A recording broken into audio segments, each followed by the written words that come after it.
Part 1. You will hear a phone conversation between two people, Kathy and John. John is hoping to volunteer at a retirement home. First, you have some time to look at questions 1 to 10.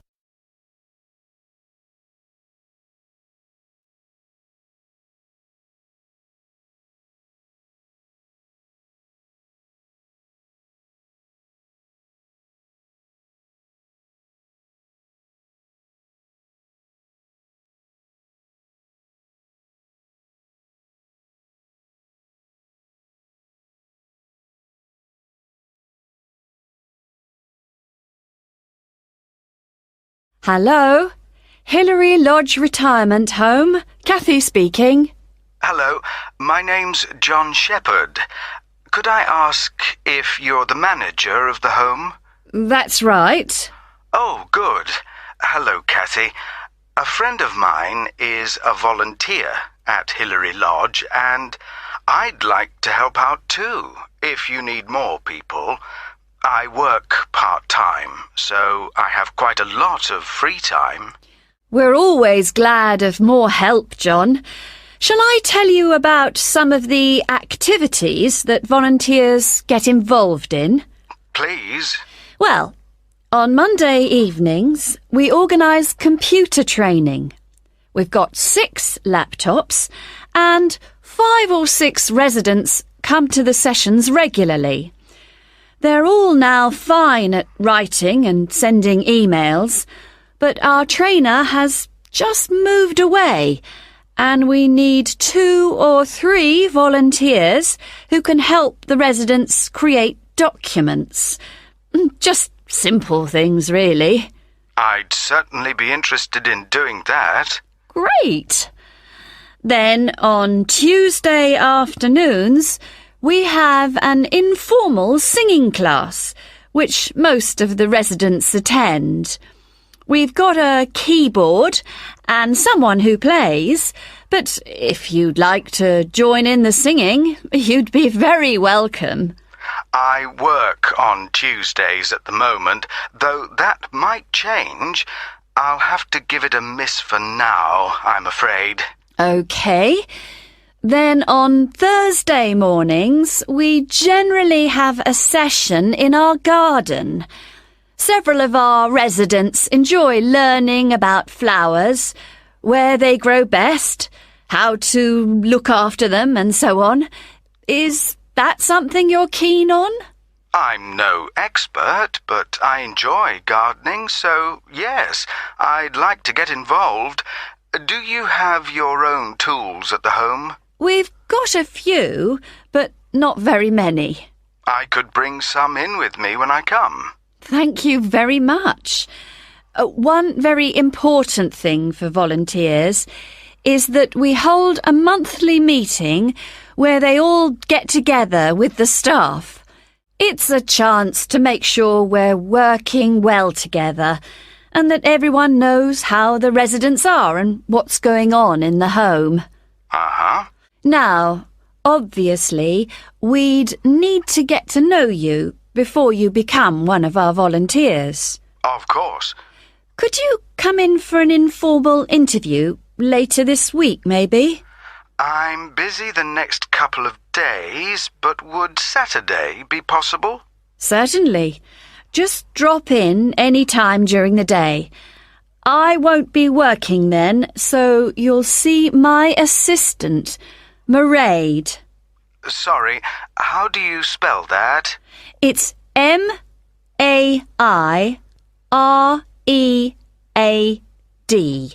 Mairead. OK, got that. It's not a name I'm familiar with. Oh, it's an Irish name. She comes from Dublin. Right. And the road that Hillary Lodge is in is called Bridge Road, isn't it? That's right. Number 73. Fine. Oh, one other thing you might be interested in. We're holding a couple of open house days and still need a few volunteers if you're available. What are the dates? There's one on April the 9th and another on the 14th of May. They're both Saturdays and all-day events. I can certainly manage May the 14th. I've got another commitment on April the 9th, though. That would be a great help. We're having several guest entertainers, singers, a brass band and so on, and we're expecting a lot of visitors. So one possibility is to help look after the entertainers. Or you could spend an hour or so organising people as they arrive, and then just be part of the team, making sure everything's going smoothly. Well, shall I show people where they can park? Lovely. Thank you. One reason for holding the open house days is to get publicity for Hillary Lodge locally. So you may find you have someone from a newspaper wanting to interview you. They'll want to find out from 2 or 3 people why they volunteer to help at the home. We're trying to get a TV station to come too, but they don't seem very interested. I don't mind being interviewed. Good. Well, if you come in for a chat, as we arranged, we'll take it from there. Thank you very much for calling. My pleasure. Goodbye. Bye. That is the end of section 1. You now have half a minute to check your answers.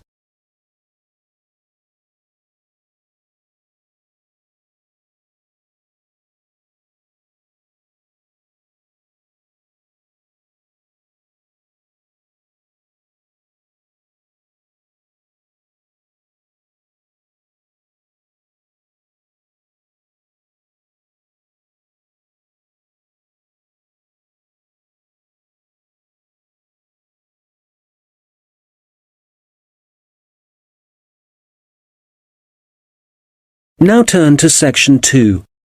You will hear the head of a centre which offers evening classes for adults. She is explaining some recent changes which have been made to the centre. First, you have some time to look at questions 11 to 15.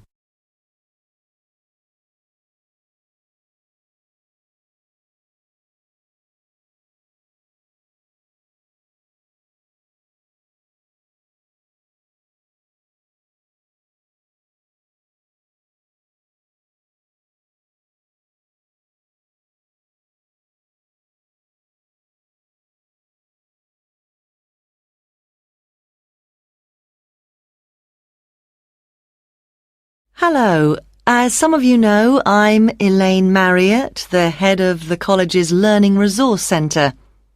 We've invited all of you taking evening classes and leisure activities to come and see the changes we've made to the centre in the last month.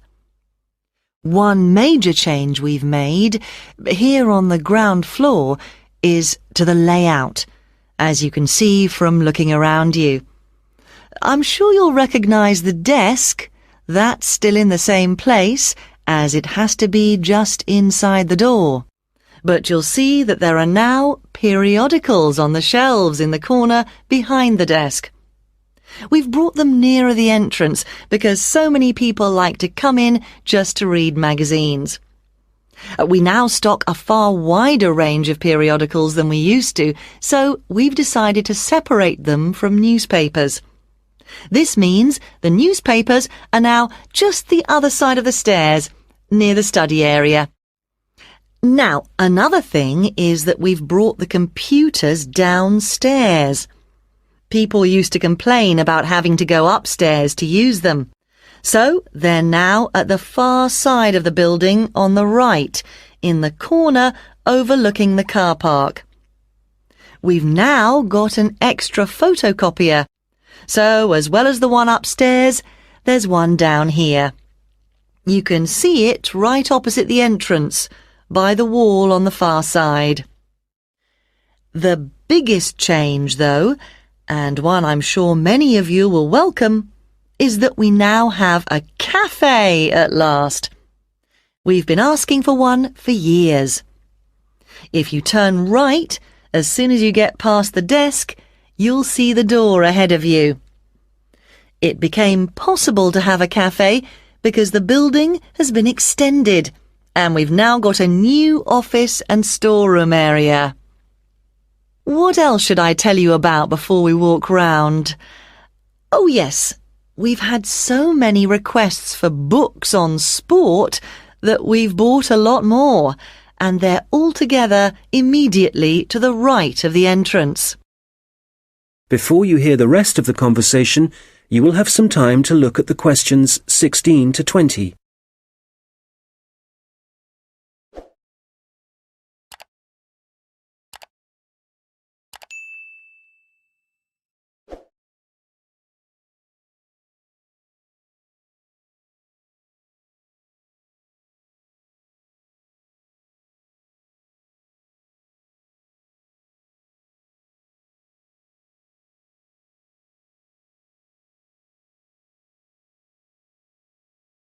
Now listen and answer questions 16 to 20.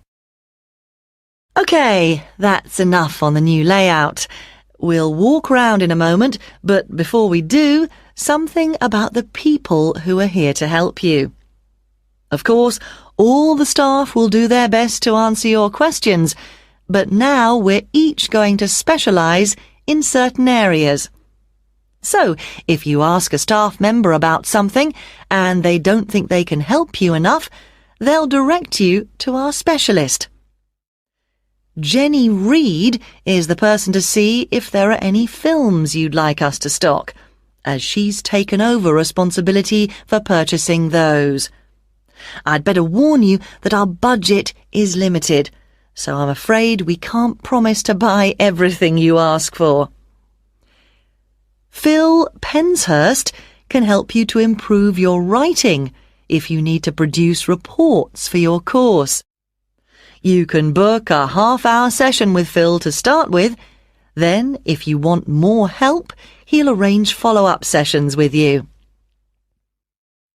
I must mention Tom Salisbury. Many people are interested in doing research or just reading about this region. The people, occupations, changes over the years and so on. Tom is a specialist in this particular field, so if you want any help, he can point you in the right direction. We've got a large collection of relevant documents, from old maps to studies of the wildlife. We have a new member of staff, Saeed Akhtar. I'm sure you'll meet him soon and will find him very helpful. If you're unemployed and want some advice on the practical aspects of looking for a job, Saeed is the person to talk to. He's also written a very useful book on the subject, which of course we've got on our shelves. Many of you will know Shilpa Desai, who's been working here for about 5 years. Shilpa now has the additional responsibility of giving information and advice on anything to do with housing, such as finding out what's available or whether you're eligible for financial help. Right, well, that's quite enough from me. So let's walk round the library. That is the end of section 2. You now have half a minute to check your answers.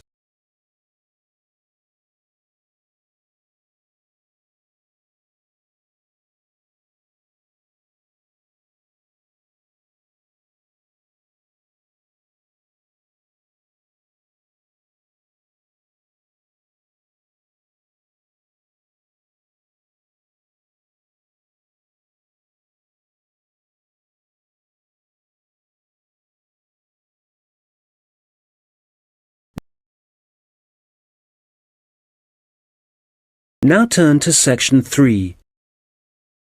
You will hear a tutor and a student discussing a project the student is working on. First, you have some time to look at questions 21 to 27.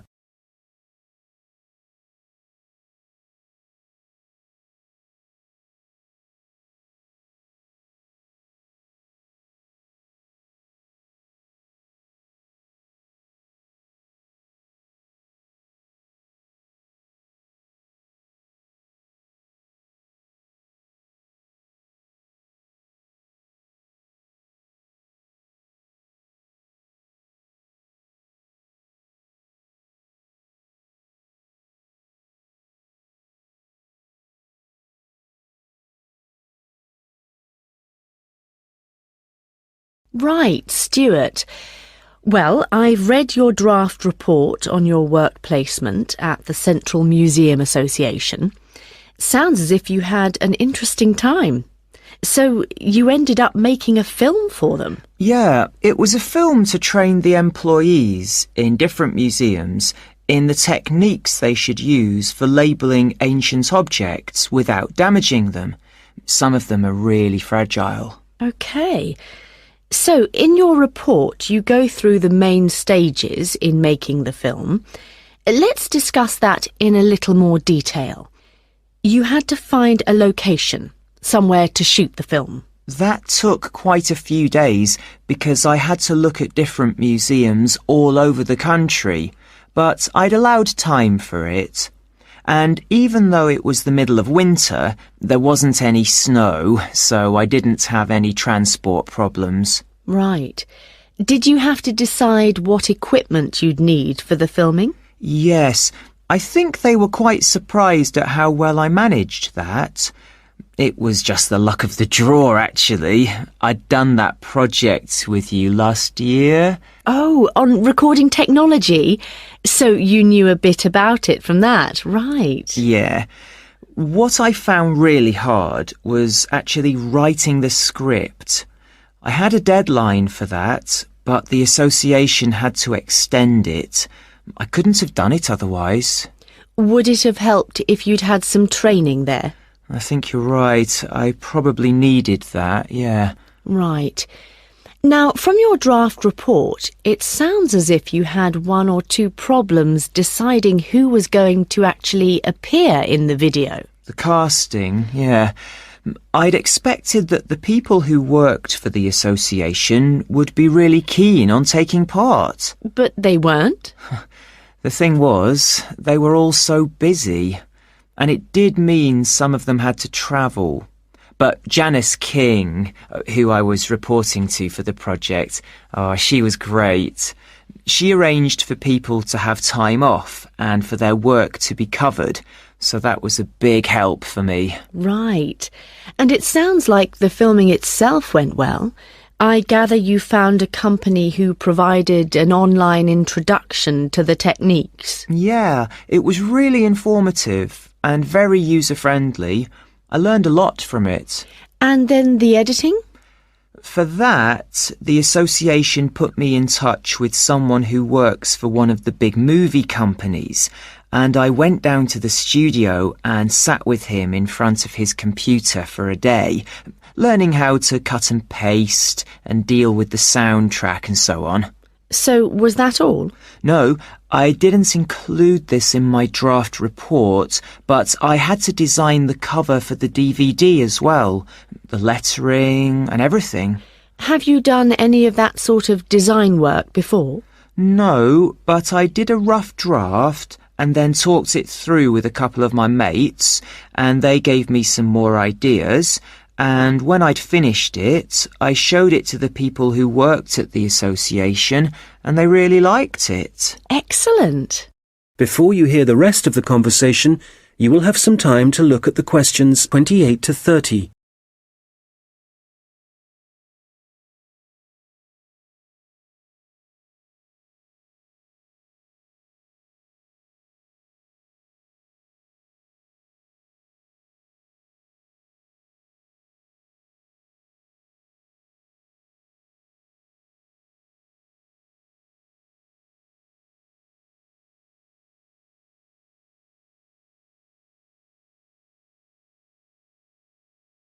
Now listen and answer questions 28 to 30.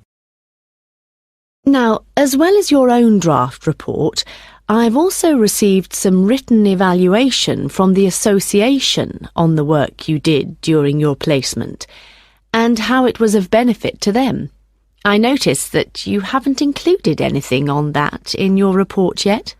How my project benefited the association, you mean? So, do I have to include that? Yes. Well, let's think. I suppose if I hadn't made the film for them, they'd have had to get an outside company to do it. But because I was actually working for the association, I'd got much more of a feeling for what their aims are. Things like their responsibility for the conservation of the exhibits. I don't think an outside company would have had that understanding. They'd have been more detached. Right. And the association also said that because of your background, you had a good idea of where to go to get the best deal for the equipment you needed. They said the saving in expense made it worthwhile, even though sourcing it took quite a bit of time. Yes, that's true. The association also said making the film had a very positive effect in getting staff to work together more closely. Oh, I hadn't heard that. That's good. And certainly people weren't afraid to tell me what they thought about it as I was making it, so I was able to get lots of feedback at every stage. That was useful for me, but it also meant the final product worked better for them. Can you think of any other benefits? Well, I don't think they'd really thought out what they'd do with the film once it was made. I made quite a few suggestions for the distribution, other people we could send it to, as well as museum staff. Yes, they mentioned that. OK, good. Well, it sounds like they certainly... That is the end of section 3. You now have half a minute to check your answers.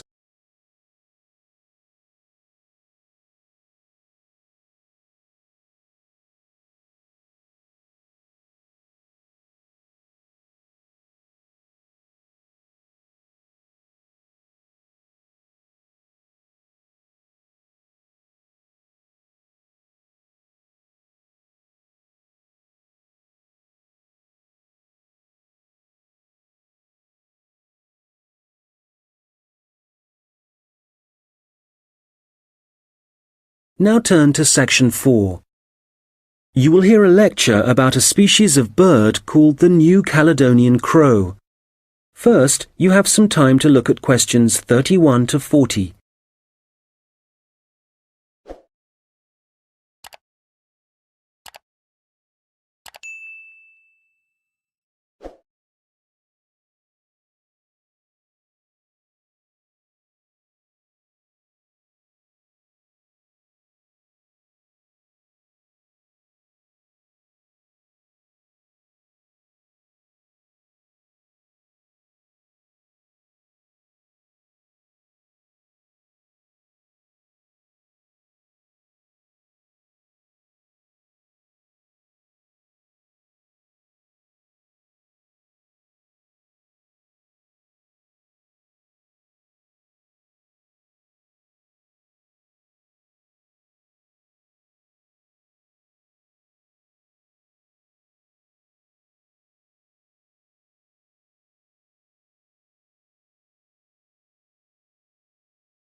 Now listen carefully and answer questions 31 to 40.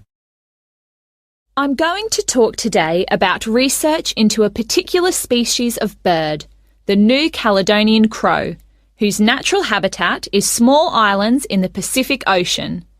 And it seems that these crows are exceptionally resourceful.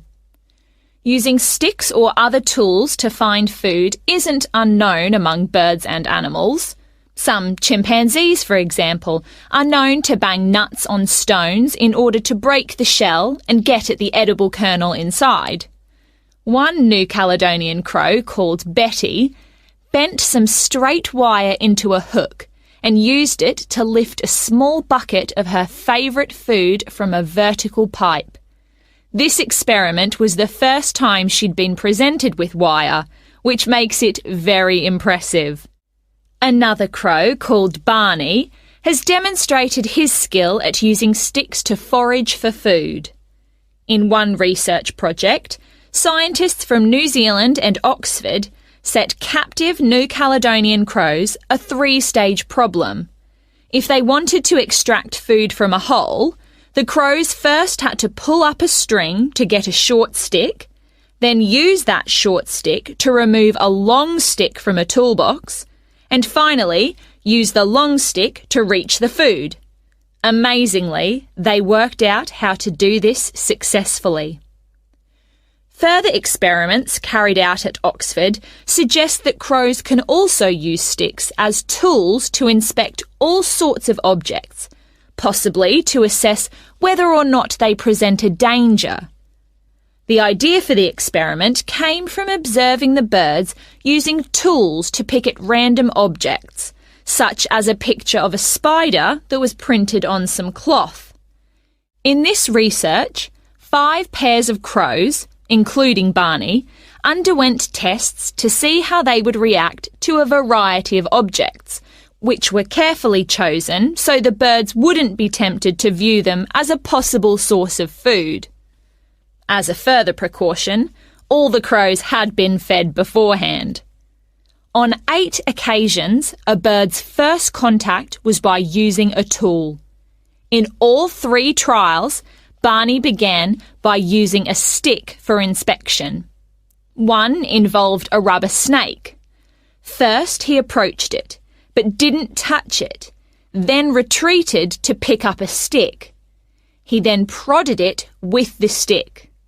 After some more investigation, he discarded the stick and carried on pecking at the snake more confidently, apparently convinced that it wouldn't move.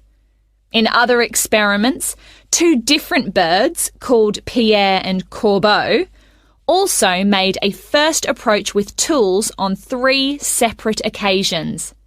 Pierre used a short piece of wood chip to touch a light which was flashing, and Corbeau was seen prodding a metal toad with a stick. Significantly, the crows tended to use the sticks only to make their first contact with the object. Subsequently, they either ignored the object or dropped the tool and pecked at the object, which is very different from using the tool to get access to food.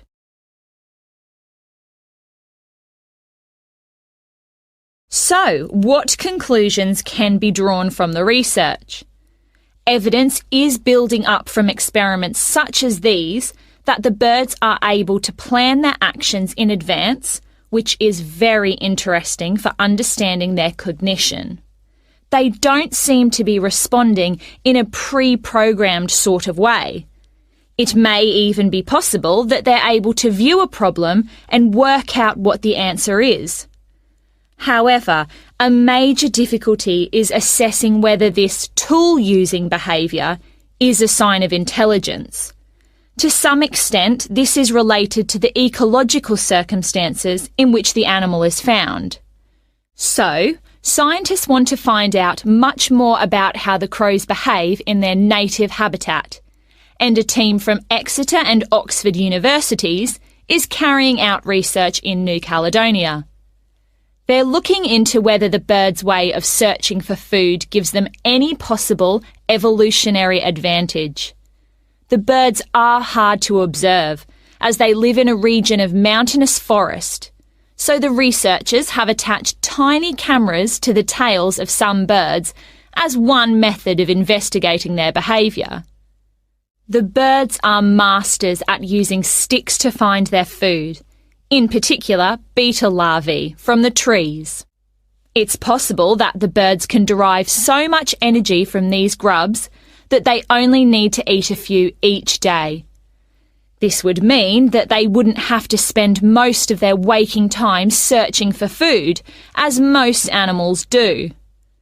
The beetle larvae have a distinct chemical makeup, which can be traced through the feathers and blood of birds that eat them. Scientists have collected samples from crows in order to estimate the proportion of larvae in their diet. They should then be able to gauge the extent to which individual birds depend on using sticks to feed themselves. We have learnt a great deal about the ability of New Caledonian crows to use tools, and some very interesting research is being carried out into them. That is the end of section 4. You now have half a minute to check your answers.